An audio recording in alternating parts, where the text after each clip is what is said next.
Halo sahabat hukum, selamat pagi. Kali ini kita akan membahas mengenai hukum perjanjian ya, karena kemarin ada yang menanyakan permasalahan perjanjian melalui chat WhatsApp. Nah, apa itu perjanjian?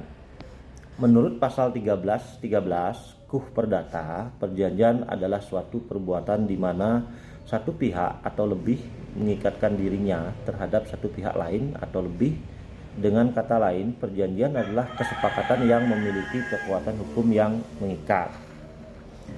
Nah, kemudian syarat sah perjanjian seperti apa? Jadi, agar perjanjian sah dan dapat ditegakkan secara hukum, perjanjian harus memenuhi syarat tentunya. Nah, bagaimana? Ini diatur dalam pasal 1320 KUH Perdata. Jadi syaratnya adalah satu, kesepakatan para pihak. Harus sepakat secara bebas, tanpa paksaan, kekhilafan, atau penipuan. Yang kedua, kecakapan. Jadi harus cakap.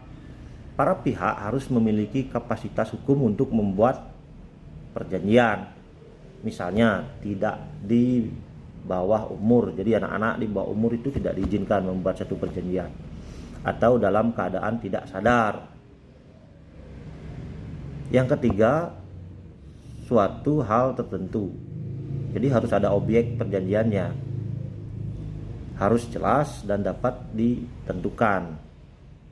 Yang keempat, sebab yang halal. Jadi isi perjanjian tidak boleh bertentangan dengan hukum, kesusilaan, atau ketertiban umum. Ya, contoh misalkan perjanjian dengan permasalahan narkoba seperti itu nggak boleh ya, itu bertentangan. Jenis-jenis perjanjian itu juga diatur. Jadi ada jenis perjanjian namanya perjanjian tertulis, itu dibuat secara resmi dalam bentuk akte otentik ya, misalnya akte notaris atau akte di bawah tangan. Ada juga namanya perjanjian lisan.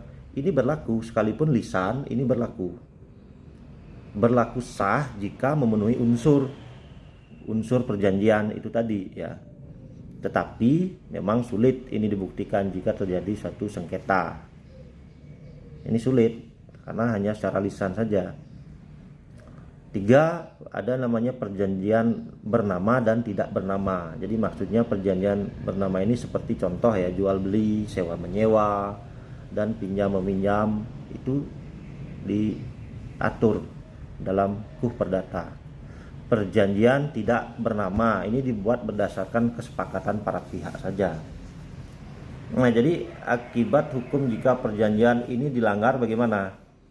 Nah, jika salah satu pihak tidak melaksanakan kewajibannya wan prestasi, maka pihak lain dapat meminta pemenuhan prestasi sesuai perjanjian. Kemudian juga ada menuntut ganti rugi, bisa membatalkan perjanjian, bahkan juga bisa. Nah, tips agar perjanjian itu aman dari saya ya secara hukum. Jadi buatlah perjanjian tertulis dengan bahasa yang jelas. Libatkan saksi atau notaris jika diperlukan. Pahami isi sebelum menandatangani. Konsultasikan dengan pengacara jika ada ketidakpastian hukum. Demikian ya. Terima kasih.